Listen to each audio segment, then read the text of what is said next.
Bonjour à tous et bienvenue, c'est Alex, préparateur physique et diététicien sur olympfit.fr et aujourd'hui nous allons parler de l'effet d'interférence de l'entraînement combiné, c'est-à-dire quand on combine deux types d'entraînement qui sont complètement à l'opposé, c'est-à-dire par exemple de la musculation avec du cardio training, il y a un effet d'interférence qui va intervenir et aujourd'hui nous allons parler de ce sujet. Pour ceux d'entre vous qui me regardent pour la première fois, sur la chaîne Olympfit, mon objectif est de vous transmettre mes connaissances dans le domaine de la préparation physique et de la diététique, donc avec une approche scientifique de l'entraînement et biomécanique du mouvement. Vous allez aussi trouver beaucoup de vidéos autour de l'alimentation et de la supplémentation du sportif, donc si ce sont des choses qui vous intéressent, bien sûr, je vous invite à vous abonner. L'effet d'interférence de l'entraînement combiné est un sujet qui est d'actualité. Ça fait depuis une bonne vingtaine d'années que la science s'intéresse à ce sujet-là. On a beaucoup d'études autour de l'effet d'interférence et donc le but de la vidéo d'aujourd'hui c'est de faire un peu le point sur les connaissances scientifiques actuelles et de vous transmettre des conseils pratiques que vous allez pouvoir mettre en place directement dès aujourd'hui, que ce soit dans votre entraînement ou dans l'entraînement de vos clients si vous êtes coach. Alors il faut juste savoir une chose, c'est un sujet qui reste ouvert à discussion, il n'y a rien qui est gravé dans le marbre. Aujourd'hui je vous transmets des connaissances, ça peut peut-être évoluer dans les prochaines années. Comme c'est un sujet qui est quand même assez technique, je vais essayer de simplifier le plus possible les connaissances, mais je vais quand même vous transmettre, vous expliquer les choses. Donc il y aura des notions scientifiques, il y aura quelques graphiques, ça peut paraître compliqué à première vue, mais vous allez voir que ce n'est pas si compliqué que ça.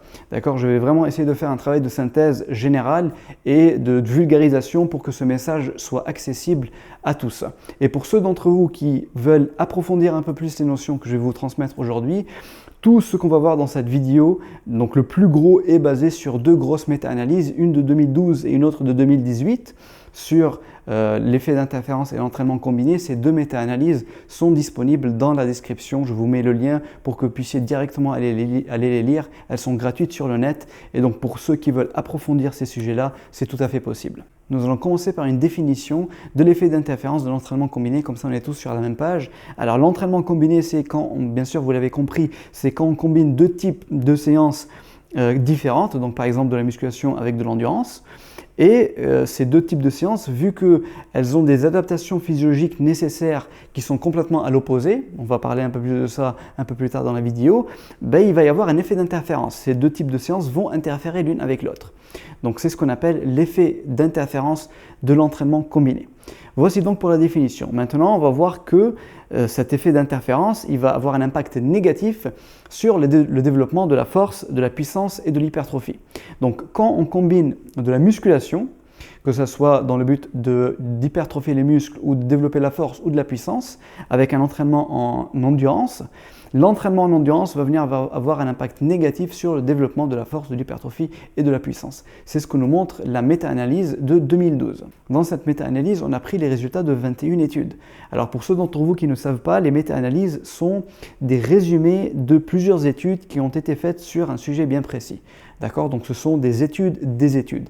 Et dans le domaine scientifique, les méta-analyses et les revues de littérature sont vraiment au sommet du niveau de preuve scientifique. Donc ceci dit, dans la méta-analyse de 2012 qui était basée sur 21 études, les auteurs nous ont montré que l'entraînement en endurance aura un impact négatif, comme vous allez pouvoir le voir sur ce graphique, à la fois sur l'hypertrophie. Donc ici, on peut voir qu'il y a trois groupes à chaque fois pour l'hypertrophie, pour la force et pour la puissance. On a un groupe qui s'est entraîné que en musculation, on a un autre groupe qui s'est entraîné que en endurance et on a un troisième groupe qui s'est entraîné en endurance et en musculation. Et par exemple, pour l'hypertrophie, on va pouvoir voir que le groupe qui s'est entraîné en musculation a des meilleurs résultats que le groupe qui s'est entraîné en musculation et en endurance. Pareil pour la force. Le groupe qui s'est entraîné en musculation a des meilleurs résultats que celui qui s'est entraîné en musculation et en endurance, et pareil pour la puissance. Donc à chaque fois que les sujets combinaient l'entraînement en musculation avec l'entraînement en endurance, ils avaient moins d'effet au niveau de la force, au niveau de l'hypertrophie et au niveau de la puissance. Donc ça c'est la première chose. La deuxième chose à noter, c'est que la différence entre le groupe qui s'est entraîné en musculation et le groupe qui s'est entraîné en musculation et en endurance, la différence n'est pas très grande. D'accord ? C'est-à-dire que le travail en endurance, même s'il a un effet négatif, cet effet est quand même petit. D'accord? Cet effet est nuancé et on peut très bien faire les deux et avoir des bons résultats dans les deux. On ne peut pas optimiser les deux en même temps.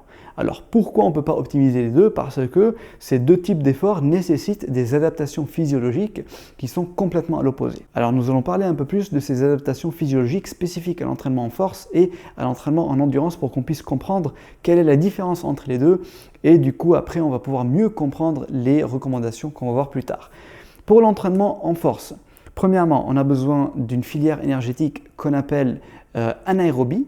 Donc on va utiliser la phosphocréatine et aussi la glycolyse, alors que pour l'entraînement en endurance, on a besoin de la filière énergétique aérobie, qui a besoin de l'oxygène. C'est la filière énergétique oxydative qui va utiliser les triglycérides, alors que la filière énergétique anaérobie va utiliser la créatine et le glucose, d'accord, le sucre. Donc ça c'est pour la première différence, les filières énergétiques ne sont pas du tout les mêmes. La deuxième différence va se situer au niveau de type de fibres qu'on va recruter et qu'on va développer. Quand on fait un entraînement en force, que ce soit pour l'hypertrophie, que ce soit pour la force maximale ou pour la puissance, on va aller utiliser les fibres de type 2. Alors vous savez que dans le muscle, on a deux types de fibres, type 1 et type 2. Dans le fibre de type 2, il y a aussi deux sous-catégories. Mais on s'en fout, on ne va pas trop rentrer dans les détails, ça ne nous intéresse pas. Ici, il suffit de comprendre qu'il y a deux types de fibres. Type de fibre 1, ce sont des fibres oxydatives, des fibres lentes, et type de fibre 2, ce sont des fibres glycolytiques qui sont plutôt rapides. Et l'entraînement en force va développer ces types de fibres 2, alors que l'entraînement en endurance va plutôt développer les fibres de type 1. Donc encore une fois, une différence d'un point de vue adaptation physiologique qui sont à l'opposé. Le troisième facteur, ça va être tout ce qui est adaptation neuromusculaire. Quand on fait des entraînements type force, on va avoir un recrutement spatial et temporel des unités motrices, des fibres musculaires qui sont complètement à l'opposé de l'entraînement en endurance. Pour l'entraînement en force, on va avoir une meilleure synchronisation, donc une synchronisation très très élevée. On va avoir un recrutement spatial qui va être très très élevé, donc on va recruter beaucoup plus de fibres. Et on va avoir un recrutement temporel qui va aussi être très très élevé. Donc on aura des potentiels d'action, une fréquence de stimulation qui est beaucoup plus importante. Alors que dans l'entraînement en endurance, on n'a pas de synchronisation, très peu. On a peu de recrutement de fibres, donc on ne va pas recruter beaucoup de fibres musculaires. Et on a un recrutement temporel, une fréquence de stimulation qui va être moins importante. Donc encore une fois, on voit que les adaptations physiologiques sont à l'extrême. On ne peut pas optimiser les deux en même temps. D'accord? Si on optimise le travail en force, en puissance, on aura des athlètes type haltérophile. D'accord? Et donc on va directement voir un peu aussi le résultat physique de ces deux différents types d'adaptations qui sont à l'opposé. Et si on va pousser l'entraînement en endurance à son extrême et l'optimiser, on aura des athlètes qui ressemblent à des marathoniens. D'accord? Donc d'un point de vue physique aussi, on voit directement l'effet de ces différentes adaptations physiologiques qui sont complètement à l'opposé. Si on demande au corps de faire les deux en même temps, il va pouvoir le faire bien sûr, mais il ne va pas pouvoir optimiser ni l'un ni l'autre. Alors heureusement, nous on s'en fout, on n'est ni haltérophile ni marathonien. Donc on est entre les deux et donc c'est tout à fait possible de s'entraîner et de cumuler un entraînement en musculation avec un entraînement en endurance. Et dans cette vidéo, nous allons voir comment faire pour diminuer le plus possible l'effet d'interférence. Donc bien sûr, si votre but est d'optimiser, et ici le terme optimiser est quand même important, quand on a un but d'optimisation des performances en force et en hypertrophie, bien sûr, le mieux serait de ne pas faire du cardio-training. Mais si on a quand même envie de faire du cardio-training parce qu'on n'a pas un but d'optimisation des performances et on veut être quand même polyvalent, avoir une bonne condition cardiovasculaire, peut-être faire du cardio parce qu'on aime bien ça, on aime aller courir, on aime faire du HIIT, du High Intensity Interval Training, on aime aussi, ou par exemple, on est en train de faire une sèche, on ne veut pas trop diminuer l'apport calorique, et on préfère augmenter un peu les dépenses caloriques grâce à des séances de cardio. D'accord? Donc bien sûr, tout ceci est possible. Et pour diminuer le plus possible l'effet d'interférence, on a plusieurs stratégies. La première, et celle d'ailleurs qui revient dans la méta-analyse de 2012, c'est de remplacer les activités de cardio-training en course à pied par des activités de cardio-training portées. D'accord? Des activités où le poids de corps est porté, donc soit sur un vélo, soit dans une piscine. Donc soit du cyclisme, soit de la natation. Pour la raison qui suppose que la course à pied est une activité qui est beaucoup plus traumatisante que le cyclisme et que la natation. Donc on a plein d'impacts, plein de micro-traumatismes et ceci va aller taper dans nos capacités de récupération. Et donc du coup avoir un effet d'interférence qui est plus important. Et donc pour diminuer cet effet d'interférence, la première chose qu'on peut faire, c'est au lieu de faire nos entraînements cardio en course à pied, on peut les faire à vélo ou en natation. Mais si vous voulez quand même aller courir, vous pouvez bien sûr continuer la course à pied. On va voir qu'il y a d'autres stratégies que vous pouvez utiliser pour diminuer cet effet d'interférence. Donc on a vu le premier point, c'est de remplacer la course à pied par des activités portées. Le deuxième point, ça va être de diminuer la durée de vos séances cardio-training. Alors comme nous le montre encore une fois cette méta-analyse de 2012, l'effet d'interférence est le plus important quand on a des durées d'effort entre 50 et 60 minutes. Plus on réduit la séance de cardio-training et plus l'effet d'interférence sera moins important. Donc quand on a des séances entre 20 et 30 minutes, c'est là où l'effet d'interférence est le plus faible. Donc la deuxième stratégie serait de diminuer vos séances de cardio-training et de rester autour de 30 minutes, peut-être 30 à 40 minutes maximum. La troisième stratégie que vous allez pouvoir mettre en place pour diminuer le plus possible cet effet d'interférence, ça va être le type de votre séance de cardio-training. Donc soit vous allez faire du HIIT, du High Intensity Interval Training, ou alors vous allez faire du cardio continu, donc à intensité modérée, pendant une durée un peu plus longue. On a vu qu'il ne faut quand même pas dépasser les 40 minutes. Alors, quand on fait du HIIT, c'est une méta-analyse de 2018, donc c'est quand même très récent, qui a pris en compte 14 études, il me semble, et les résultats de cette méta-analyse, je vais vous les montrer. Ils ont comparé, donc ils ont étudié l'impact du HIIT, d'accord, donc l'impact du High Intensity Interval Training combiné avec de l'entraînement en musculation, et ils ont comparé ceci avec l'entraînement en musculation sans HIIT. Et donc comme vous pouvez le voir sur ce graphique, alors je sais il est peut-être un peu compliqué, ici il faut juste regarder les losanges, les trois losanges, et on voit bien que les trois losanges sont très proches de la ligne du milieu, du zéro. Donc pour l'hypertrophie, vous pouvez voir le premier losange, on est à peu près à 0,1, donc très proche du zéro, complètement insignificatif.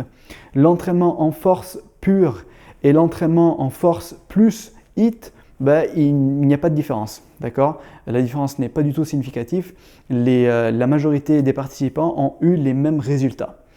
Et c'est quelque chose qu'on va retrouver aussi pour la force du bas du corps, donc c'est le deuxième losange, et la force du haut du corps, donc c'est le troisième losange. Et à chaque fois, on a des résultats 0,2 je pense pour le deuxième losange et 0,01 pour le troisième.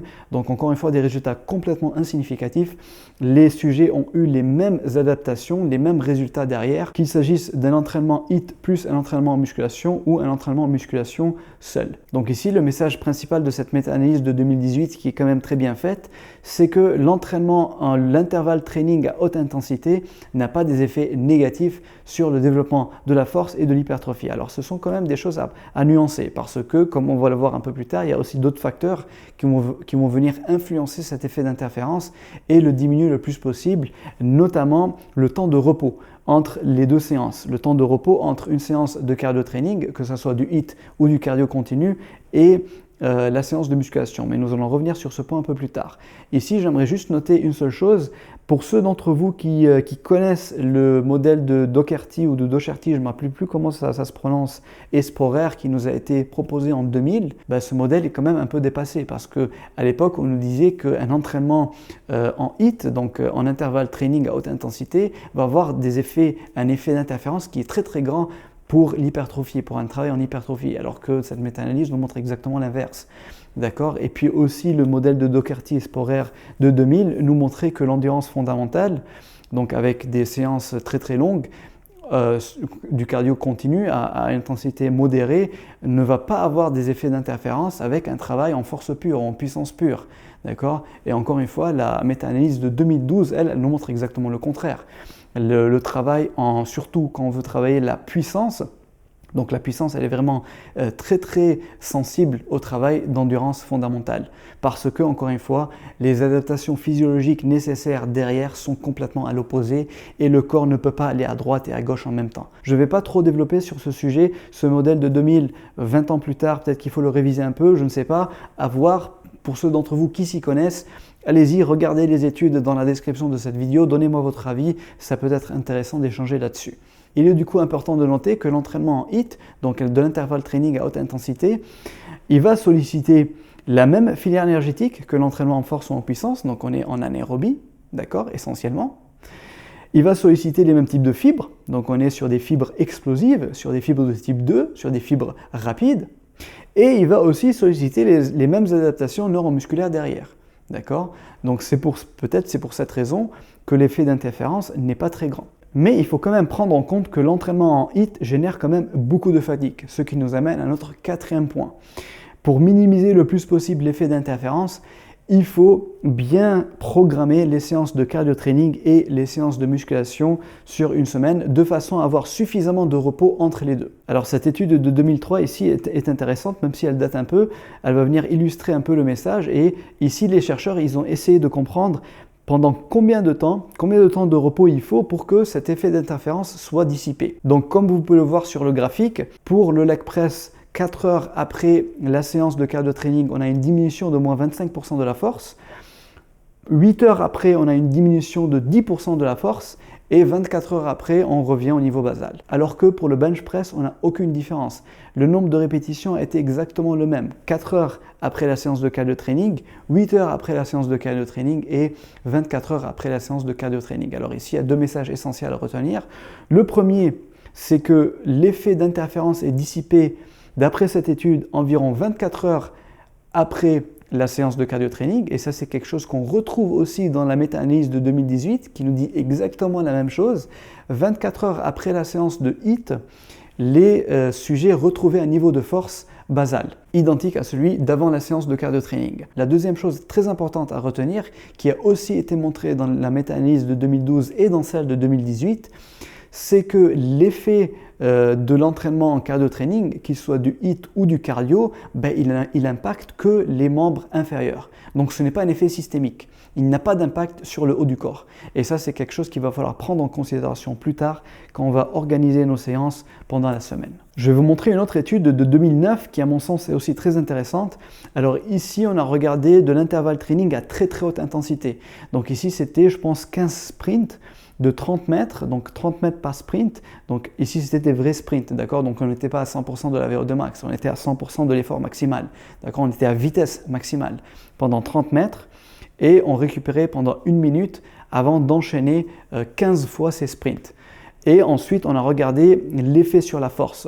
Et dans ce cas-là, donc comme vous pouvez le voir sur le graphique, la force maximale a été négativement impactée jusqu'à 48 heures après la séance du cardio-training en HIIT. Donc ceci veut dire que la durée nécessaire est directement liée à la durée de la séance, mais aussi à l'intensité. Plus la séance de cardio-training est intense, et plus derrière, il faut du temps pour qu'on puisse récupérer. Et une chose qui est aussi importante, c'est que les sujets qui ont participé à cette étude, c'était des sujets entraînés. Donc ils avaient l'habitude de faire des sprints.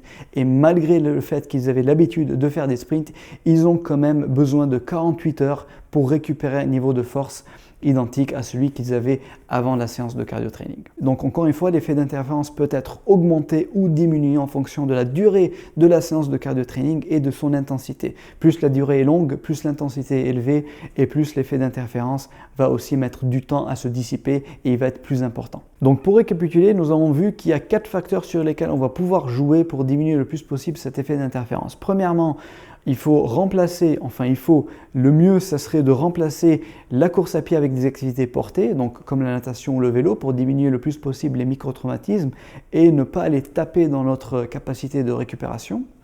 Le deuxième point, c'est la durée des séances de cardio-training. Donc on a vu qu'il faut rester entre 30 à 40 minutes. Si on dépasse les 40 minutes, on aura un effet d'interférence qui va être plus important. Le troisième facteur, c'est tout simplement le type de séance en cardio-training. Donc soit on fait de l'intervalle training, soit on fait du cardio continu.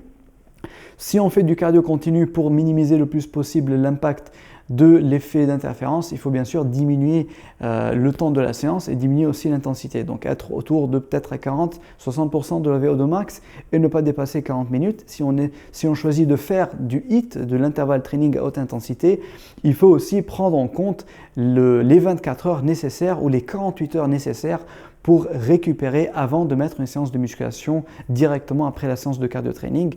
Et ça, c'était le quatrième facteur. Donc, comment bien organiser nos séances de façon à laisser suffisamment du temps pour le corps pour qu'il puisse bien récupérer avant de lui demander de faire des efforts intenses de type force, hypertrophie ou puissance. Alors, d'un point de vue pratique, bien sûr, je vous conseille premièrement, si vous voulez faire du HIIT, de l'intervalle training à haute intensité ou si vous voulez faire du cardio continu, alors mettez vos séances le plus loin possible de vos séances de musculation. Alors l'idéal serait de les espacer entre 24 et 48 heures, comme on l'a vu ensemble, en fonction de l'intensité de votre séance de cardio-training. D'accord? Et si vous êtes obligé de faire ces deux séances dans la même journée, essayez d'avoir au moins 6 à 8 heures entre les deux séances. Donc, faire d'abord le matin la séance de musculation, si votre objectif principal est de développer force, hypertrophie ou puissance. Donc, la priorité pour votre priorité, la musculation avant, si c'est ça la priorité, et la séance de cardio-training un peu plus tard dans la soirée, au moins 6 heures après la séance de musculation, si vous êtes obligé de les faire dans la même journée. Sinon, il vaut mieux les espacer entre 24 et 48 heures. Un deuxième facteur que vous allez aussi pouvoir prendre en compte, c'est le fait que, comme on l'a vu ensemble, les séances de cardio-training, que ce soit du HIIT ou du cardio continu à intensité modérée, mais ils vont impacter la performance du bas du corps. D'accord? Donc si vous êtes obligé par exemple de faire les deux dans la même journée, vous pouvez faire par exemple une séance de musculation pour le haut du corps qui ne sera pas impactée par la séance de cardio-training qui, elle, va cibler le bas du corps. Donc voici pour les connaissances actuelles jusqu'au jour d'aujourd'hui concernant cet effet d'interférence pour l'entraînement combiné. Donc encore une fois, il ne faut pas se prendre la tête, il faut rester pragmatique, c'est quand même assez logique, d'accord? Donc diminuer le temps des séances, diminuer l'intensité des séances, essayer de bien gérer l'organisation des différentes séances entre elles pendant la semaine pour permettre au corps de mieux récupérer d'une séance à l'autre. Sur ce, bien sûr, je vous demande de laisser vos questions, vos suggestions, vos remarques dans les commentaires. Si vous voulez creuser un peu plus ces notions qui sont vraiment très très intéressantes, je vous laisse tous les liens des études que j'ai citées dans la description. Et bien sûr, je vous demande d'aimer et de partager pour en faire profiter le plus de gens possible et pour m'aider à connaître la chaîne Olymfit. Sur ce, je vous dis à très bientôt dans une très prochaine vidéo.